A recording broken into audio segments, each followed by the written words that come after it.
Baik, selanjutnya latar belakang. Kenapa? Karena memilih judul penelitian ini karena memang kita di tengah pandemi COVID-19 sehingga seluruh sektor terdampak dan tidak bisa melakukan aktivitas selayaknya.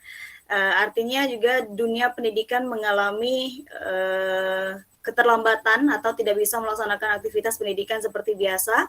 Maka dari itu, dengan adanya inisiasi dari pemerintah khususnya Dinas Pendidikan dan Kebudayaan, mereka bekerja sama dengan salah satu televisi swasta yakni BETV untuk bisa membuat sebuah program edukasi yang diberi nama homeschooling yang diperuntukkan bagi siswa SMP sekota Bengkulu guna tetap dapat menyelenggarakan pendidikan di tengah wabah COVID-19 ini. Inisiasi ini juga sebenarnya terinspirasi dari ide Bapak Menteri Pendidikan kita, Bapak Nadiem Makarim, yang sebelumnya telah meminta TVRI untuk bisa menyiarkan program edukasi melalui TVRI tersebut. Nah, ini juga yang menjadi inisiasi dari Dinas Dikbud Kota Bengkulu kita untuk dapat melaksanakan pendidikan dengan bekerja sama kepada BETV membuat program homeschooling ini yang diperuntukkan bagi siswa SMP sekota Bengkulu khususnya.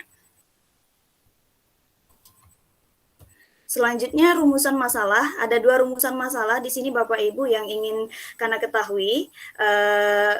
Pada dasarnya kemarin karena hanya ingin mengetahui bagaimana proses produksi dari program homeschooling saja. Tapi pendapat dari pembimbing Kana yakni Pak Mas Agus, redaksionalnya nanti seperti dikhawatirkan seperti laporan anak jurnalistik saja ketika memang hanya satu rumusan masalah di mana ingin mengetahui proses produksi. Maka dari itu karena tambah rumusan masalah tersebut dengan pendapat dari Bapak Abai kemarin yakni bagaimana jika melihat hambatan dari komunikator ketika menyampaikan pesan melalui media televisi ini. Nah, 2 rumusan masalah ini yang menjadi fokus Kana dalam penelitian ini sendiri.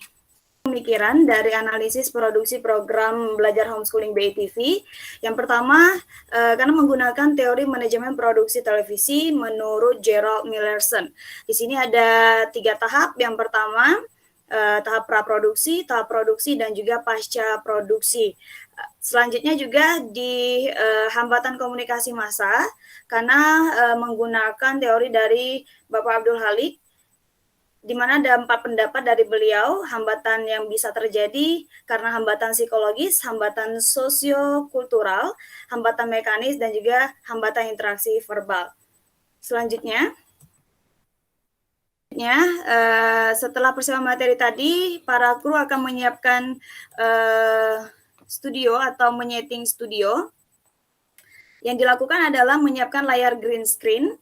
Lalu layar ini ketika in kamera nanti akan menampilkan desain background yang tentunya background ini nanti yang menjadi layar atau tampilan di televisi yang bisa disaksikan oleh para siswa khususnya dan halayak ramai secara umum. Selanjutnya, kru juga menyiapkan properti lain seperti meja, laptop, dan juga layar monitor pada tahap ini. Ini masih di tahap praproduksi. Selanjutnya,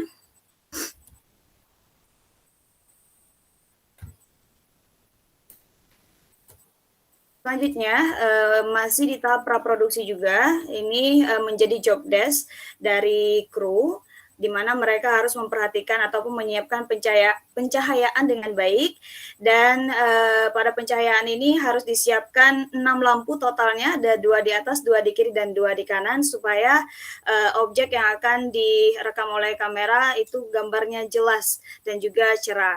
Lalu selanjutnya setting kamera, ini menjadi hal yang paling krusial juga karena memang kamera yang akan merekam seluruh yang terjadi dalam proses produksi secara live nantinya. Setting kamera meliputi white balance atau pointing, terus juga iris, headroom, frame, dan juga baterai kamera. Penyeimbangan warna yang disetting oleh kameramen harus baik, karena kalau tidak nanti akan terlalu cerah atau bisa terlalu gelap atau warnanya terlalu kuning atau bisa terlalu biru warnanya. Jadi harus benar-benar diperhatikan. Pointing juga bagaimana memposisikan objek di kamera supaya terlihat bagus. Iris juga terkait dengan cahaya yang berkaitan dengan kamera. Lalu headroom, bagaimana jarak antara objek dengan batas atas frame kamera. Dan baterai kamera juga harus diperhatikan dengan baik. Ini beberapa poin terkait dengan setting kamera. Lalu pemilihan busana juga menjadi penting karena ketika busana yang dipilih tidak cerah misalnya atau tidak baik dan tidak sopan, maka ini akan jelek di televisi. Selanjutnya,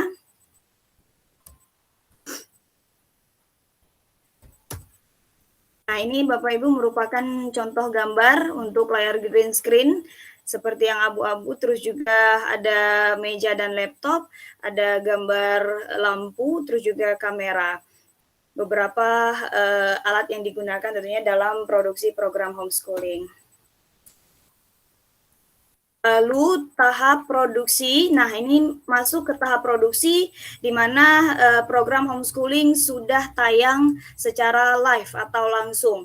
Pada tahap produksi ini kru yang paling berperan penting adalah MCR atau Master Control Room. Jadi kru yang di sini memang benar-benar harus fokus karena merupakan gerbang penayangan dari produksi ini, dan dari kru MCR lah juga nanti yang akan menghitung mundur atau countdown ketika acara harus mulai. 3, 2, 1, action. Nah, selanjutnya di MCR ini ada 2 alat yang digunakan. Yang pertama Master Control yang merupakan alat yang digunakan untuk mengatur penayangan, durasi, dan iklan. Lalu ada Sub Control, ini adalah alat yang digunakan untuk pergantian background dan juga slide materi yang akan ditayangkan di televisi. Lalu MCR ini merupakan tadi gerbang penayangan, jadi memang harus satu komando, seluruh komando akan dipegang oleh kru yang bertugas di MCR. Selanjutnya alat MCR biasanya diaktifkan mulai pukul 6 pagi, jadi lebih awal dari proses produksi lain. Misalnya proses produksi homeschooling jam 10, namun tetap sebagai media televisi diaktifkan jam 6 pagi dan itu akan merelay program dari Jawa Pos terlebih dahulu. Setelah itu baru di pukul 10 akan tayang program homeschooling. Selanjutnya properti penunjang produksi ada HT dan telepon juga. Mohon maaf, mengingatkan waktunya 3 menit lagi ya. Siap Ibu. Ya.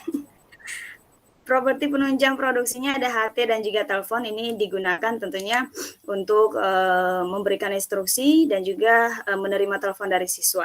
Selanjutnya tahap praproduksi, ini gambarnya Bapak Ibu, gambar alat subkontrol dan master control.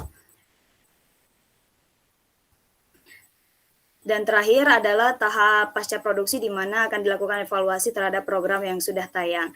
Selanjutnya kita masuk ke hambatan psikologis, hambatan-hambatan yang dapat menyebabkan komunikator terhambat dalam menyampaikan pesan di program homeschooling ini. Pertama, hambatan psikologis yang terdapat beberapa unsur seperti misalnya kepentingan, prasangka, stereotip, dan juga motivasi. Dan ketika peneliti melakukan wawancara dengan para guru yang menjadi host dalam program ini, mereka menyatakan tidak merasa terhambat dengan adanya hambatan psikologis ini, karena memang lebih cenderung sebenarnya kepada komunikan hambatan-hambatan yang bisa terjadi. Tapi ada satu poin, misalnya unsur prasangka, di mana guru-guru ini mereka malah berprasangka misalnya takut salah, takut jelek ditonton di televisi dan lain-lain. Nah, ini yang bisa menyebabkan hambatan juga sebenarnya yang dapat menyebabkan guru-guru tersebut menjadi grogi. Lalu ada hambatan sosiokultural, ini yang berkaitan dengan perbedaan budaya dan mengakibatkan perbedaan norma-norma. Di sini juga untuk hambatan faktor norma sosial ini, guru masing-masing tidak merasa ada hambatan, tapi pada hambatan semantik, para guru merasa mereka banyak melakukan kesalahan atau gangguan seperti misalnya hambatan bahasa dan juga perbedaan makna. Misalnya salah pengucapan kata, terus juga ada jargon-jargon yang rumit yang dipahami oleh para siswanya. Selanjutnya ada hambatan mekanis.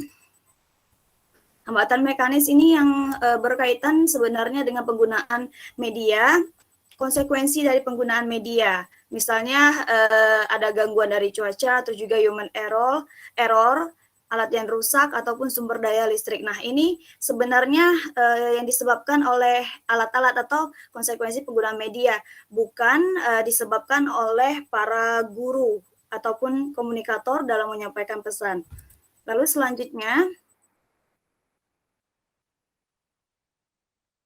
hambatan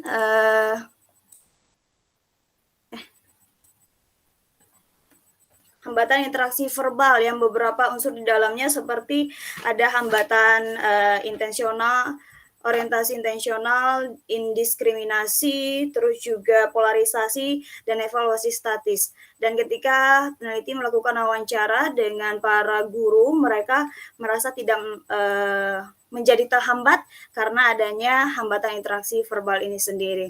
Baik Bapak Ibu, mungkin itu presentasi dari Kana untuk seminar hasil tesis dan juga berdasarkan hasil penelitian dan pengamatan yang peneliti lakukan.